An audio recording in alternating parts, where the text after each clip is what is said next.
الجديد لوزير الصناعة بالاستيراد المقنع. إعادة تصحيح الإطار العام للصناعة الميكانيكية بالجزائر بعد تسجيل العديد من الثغرات والاختلالات عبر دفتر شروط جديد يؤطر نشاط وكلاء السيارات، يقترح فيه المهنيون ضرورة الاستناد على نظرة اقتصادية في تحريره توجب رفع نسبة الإدماج الوطني وتعزيز قطاع المناولة. الكايد شارج اللي كان في السابق كان pour ne pas dire sur mesure، كان ماشي باسكو لما تشوف الكاي شارج ماشي قضيه راح تكون عندك مصانع تركيب السيارات، باسكو الاس كا دي بارتو دون لو موند ولا اي ني با رونطابل، اي بلو شير، يستقام لك بلو شير على السي كا دي ولازم تكون نسبه الادماج.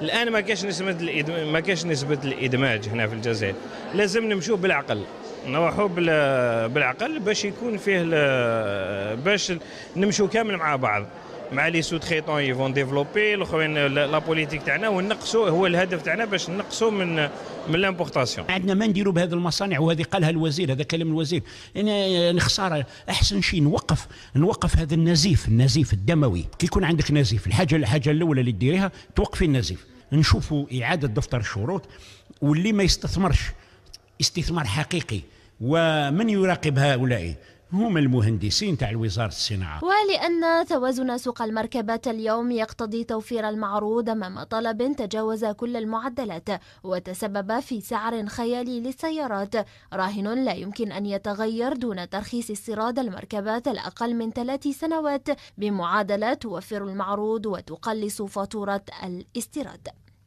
أنا أطلب من الوزير بسرعة أن يسرح السيارات تاع 3 سنوات لكي نمتص الغضب الشعبي هذا. لماذا؟ لأن أقول لك مثلا تأخذي أنت 10,000 أورو أو 12,000 أورو هو سعر سيارة جديدة، ب 12,000 أورو أنا نجيب لك 3 سيارات جميلات وهائلات للشعب الجزائري. يعني في عرض نجيب 1000 ب 12,000 أورو، نجيب 3000 2000 عائلة واحدة أخرى حلينا لها المشكل تاعها. والسيارة كي تجيبيها من ألمانيا ولا من هولندا ولا تجيبيها من إيطاليا ولا من فرنسا ولا من سيارة يعني تلقاها عندها مقاييس محترمة. نتكلموا الحقيقة، واحد ما يقدر يناقضك يقول لك لا. تحرير قوانين على المقاس طبع سياسة الصناعة الميكانيكية بالجزائر، وتصحيح إطاره ومضمونه أضحى مطلبا شعبيا بعد تجاوز سعر السيارات كل الحدود، وبالتالي الوزارة الوصية على موعد مع قرارات جديدة نافذة لضبط السوق.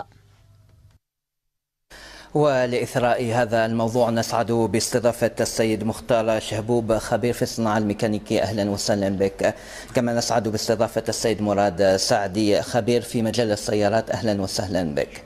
كما أسعد باستضافة الزميل مولود لوعيل. أهلا وسهلا بك مولود. أبدأ من عندكم السيد شهبوب، هل وصف وزير الصناعة تركيب السيارات بالجزائر بالاستيراد المقنع هو خطوة أو بداية لنعود إلى نقطة الصفر في ميدان صناعة السيارات في الجزائر وحلم السيارة الجزائرية؟ اسمح لي نتكلم باللغة الأجنبية. تفضل. نجوز لي ميساج كوريكتومون. أنا ما نقولش لحقنا درجة وين ما نجموش نعاودوا نوليو نقطة صفر، مي لازم بيتات كيما قالها السيد الوزير من موافق معاه 100%، نعاودوا اون ريوريونت ان بو لي بروجي. انا كنت تكلمت اون ترافير دي ميديا وقلت هاد لي زوبسيون كي سون مي اون اوفر اوجوردي ما راهمش رونطابل، وعطيت ميم رقم دو كوميان هاد البروسيسوس اس كا دي يكلف l'évolution du coût de produit. C'est entre 5 et 6%. Un produit monté à partir de collection 5 est plus cher qu'un produit fini de 5 à 6%. Mais c'est peut-être aussi un passage obligé. Mais fait dans un délai très court. Quand chez Machara, il est déjà rentré dans la 3e année. Aujourd'hui, je ne peux pas considérer qu'un projet qui a 3 années n'est pas intégré au moins 2 ou 3 composants des productions réalisées في الجزائر. On a donné quelques exemples d'activités susceptibles d'être intégrées dans le processus de production de ces constructeurs, du moins dans celles qui ont démarré et qui existent. Donc, هذا premier élément. Le deuxième élément, le cahier des charges يقدم les taux d'intégration qui sont exigés des constructeurs. يقول au bout de avant la fin de la troisième année يلزم يكون هاد les constructeurs يلحقوا à 15% de taux d'intégration de l'activité et au bout de la cinquième année à 40%. انا استعجبت وين كاين مشاريع غير ديماراو انونساو دي تو دو 12% دون لاندستري وجوزت 44 سنه في الاندستري دون السيكتور دو لوطوموبيل. المشاهد الشيخ شهبوب دفتر الشروط اللي راك تتحدث عليه هو دفتر الشروط تاع افريل 2016 وحسب التوضيح اللي قدمتوه فإن المطلوب من أي مصنع الوصول إلى نسبة إدماج ب 15% عند دخول السنة الثالثة من الإنتاج و40% على الأقل عند دخول المرحلة أو السنة الخامسة.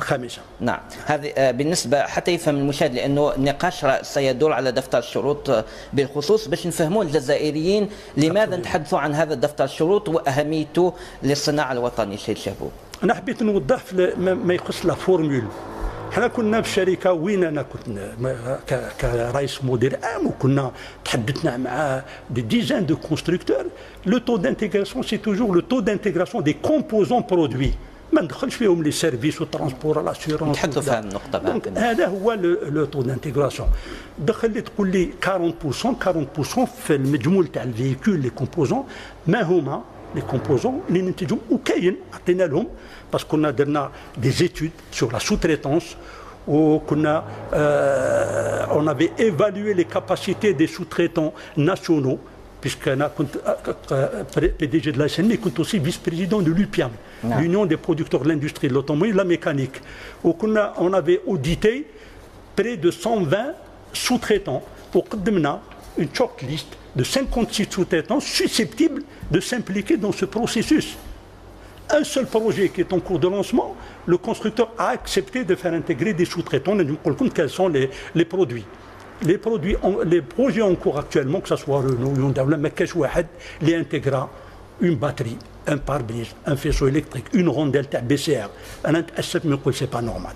C'est pas normal. Les moyens de leur imposer comme ils le font par ailleurs, mais comme ils le font en Europe, d'impliquer les sous-traitants existants en Algérie. هذا النقطة السيد سعدي دفتر الشروط أفريل 2016 يعرف نسبة الإدماج بأنها هو معدله والمقصود به كيفية حسابه في المفهوم النص والذي يقصد به مستوى أدنى من النشاطات في الجزائر ضمن المنتج النهائي سواء المصنع المناولين. بمعنى أنه هناك في نص دفتر الشروط غير مفهوم نسبة الإدماج لا يوضح نسبة الإدماج لا ديفينيسيون تاعها الحقيقية السيد سعدي. هل متعمد أنه عدم تعريف نسبة الإدماج بهذه الطريقة أو مبهم غير واضحة متعمدة في دفتر الشروط في رأيكم؟ أنا في رأيي كل شيء كي نعاودوا نرجعوا شوية للور أنا من الناس اللي كنت ضد هذه المشاريع تاع التصنيع أولا من بعد بالك نعاود نفهمك وعلاش. دفتر الشروط هذا هو الأساس c'est la base qui a permis toutes les dérives que nous avons constatées, que nous constatons encore aujourd'hui et qui ont été dénoncées par l'actuel ministre de l'Industrie. Ce cahier des charges, pardon, il a été fait dans la précipitation. Il a été fait sans la consultation des compétences nationales. Il a été fait à supposer qu'on n'a pas de compétences nationales sans consultation de compétences étrangères. Il a été fait après que le marché de l'automobile ait connu un dysfonctionnement initié par l'arrivée du cahier des charges de 2014. بدات من ثم المشاكل نتاع السوق تذبذب السوق نتاع السيارات ولحقنا دونك في 2016 الكاي دي شارج تاع الاندستري هذا اللي انا نظن باللي هو السبب الاول سي لا بروميير ريزون qui a permis aux actuelles industries aux actuelles usines ou les sites de montage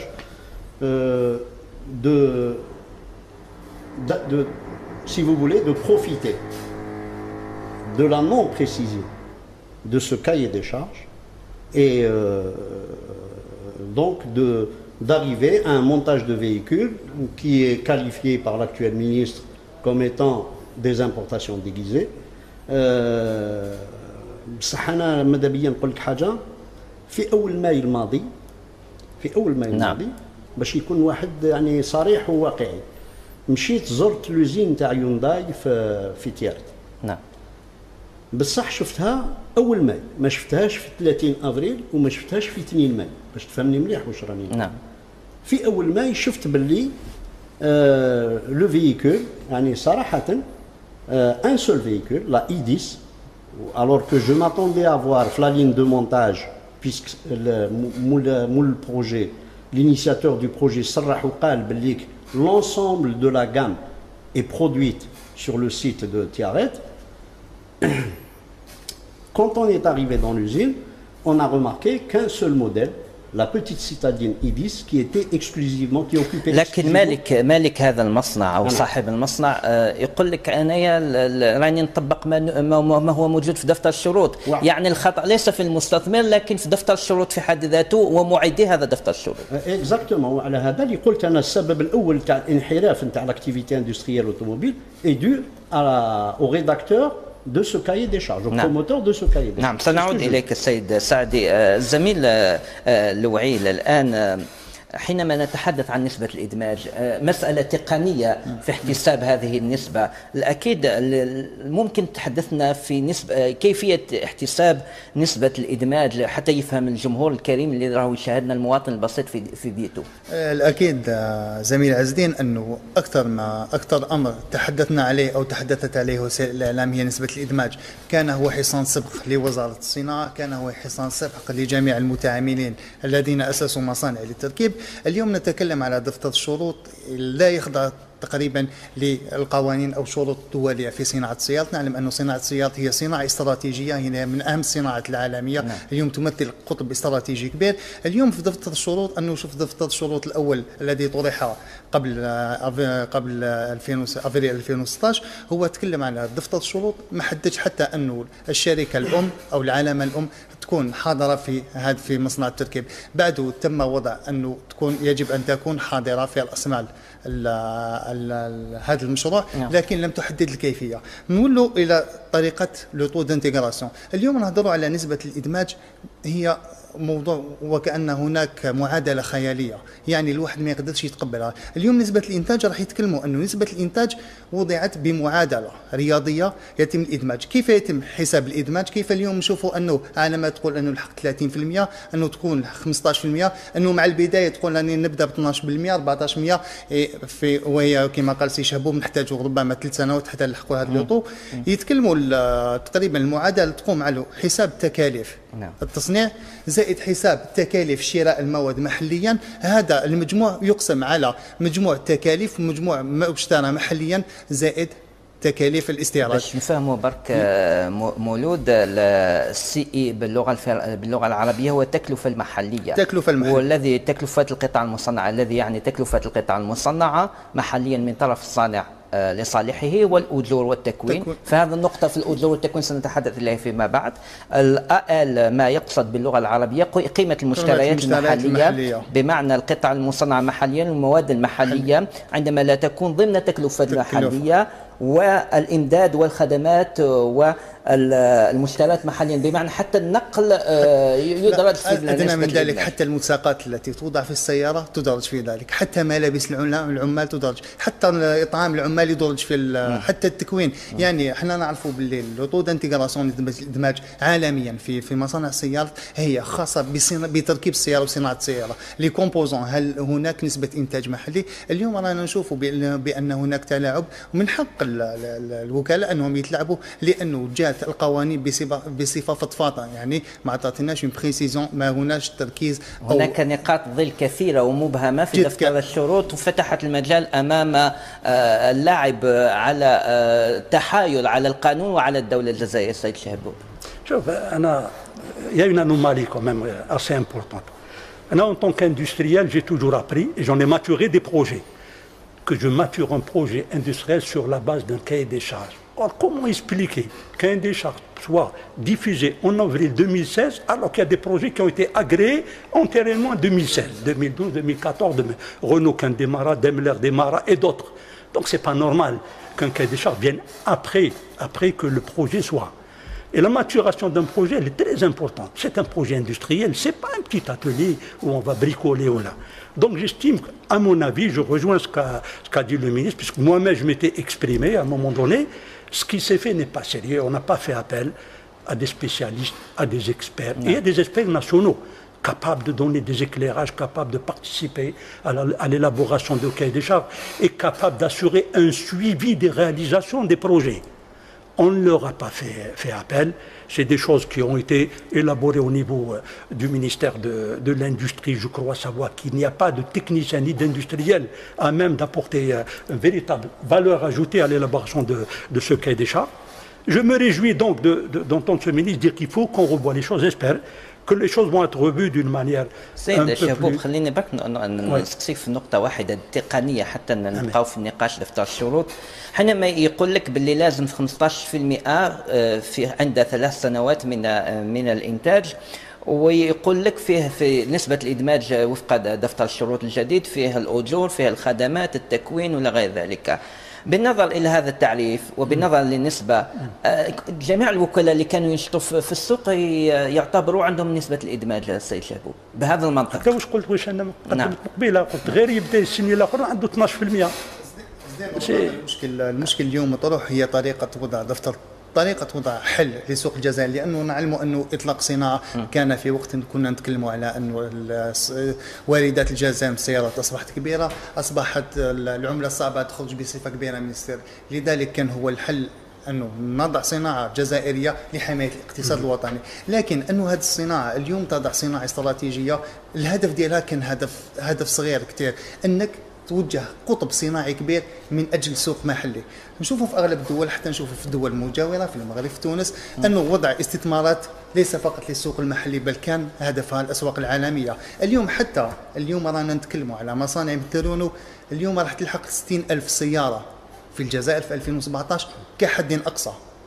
السيما موتورز هونداي لحقوا في 6 اشهر حوالي 30,000 سياره تم صناعتها. احتياجات السوق حوالي 350 400 ألف سيارة. إذا اليوم أين الحل؟